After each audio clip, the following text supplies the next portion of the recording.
नमस्कार मित्रांनो, तुमचं स्वागत आहे आपल्या फॅक्टवेलला या चॅनलवर।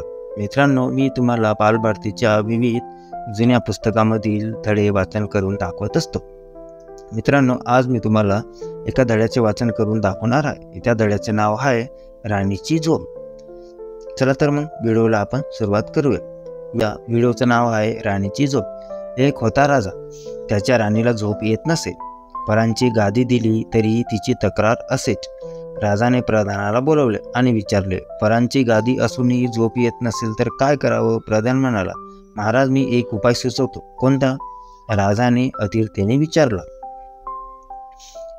प्रधान म्हणाला, महाराज, गादीवर फुलं अंथरावीत।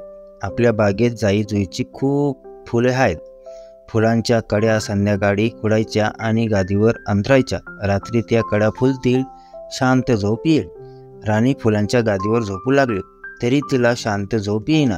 ती राजाला म्हणाली, माझ्या पाठीला रात्रभर काहीतरी टोचत होतं। राजाने बिछाना पाहिला, त्यावर जाई जुईंच्या सुकलेल्या फुलांखेरीज दुसरे काही नव्हते। तेव्हा राजाने विचारले, तुला काय टोचत होतं? सुकलेल्या फुलातून न उमललेली एक कडी राणीने उचलली आणि म्हणाली, पाहिलं, ही न उमललेली कडी ही टोचल्याशिवाय कशी राहील? यापुढं मी इथं राहणार नाही। असे म्हणून तिने माहेरी जाण्याचा हट्टच धरला। राजाचा नाईलाज झाला। त्याने राणीच्या प्रवासासाठी खास हात दिले। प्रवास सुरू झाला। एक दिवस अचानक वादळ आले। वादळात जहाज फुटले, पण राणीला एका ओंडक्याचा आधार मिळाला। ती किनाऱ्यावर लागली। तिला तिथे कोणीच ओळखत नव्हते। भुकेने तहानेने राणी व्याकुळ झाली। एका म्हातारीला तिची दया आली। तिने तिला घरी नेले, खाऊ पिऊ घातले। म्हातारी धरणावर मोलमजुरी करत होती। राणी देखील तिच्याबरोबर धरणावर काम करू लागली। दिवसभर कष्ट केल्यामुळे रात्री चटईवरही तिला शांत झोप येऊ लागली। एक दिवस धरणाचे काम पाहायला त्या देशाचा राजा आला। राणी तेथे काम करत होती। तिचा वेश बदलला तरी त्या राजाने तिला ओळखले। तो राजा तिचा भाऊच होता। त्याने तिला घरी नेले। काही दिवस माहेरी राहून राणी सासरी आली। आता तिची झोपेची तक्रार राहिली नव्हती। ते पाहून राजाला समाधान वाटले।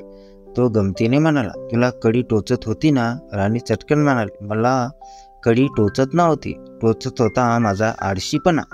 मित्रांनो, तुम्हाला ही गोष्ट कशी वाटली मला कमेंट करून नक्की सांगा आणि लाईक, शेअर, कमेंट तर नक्कीच करा।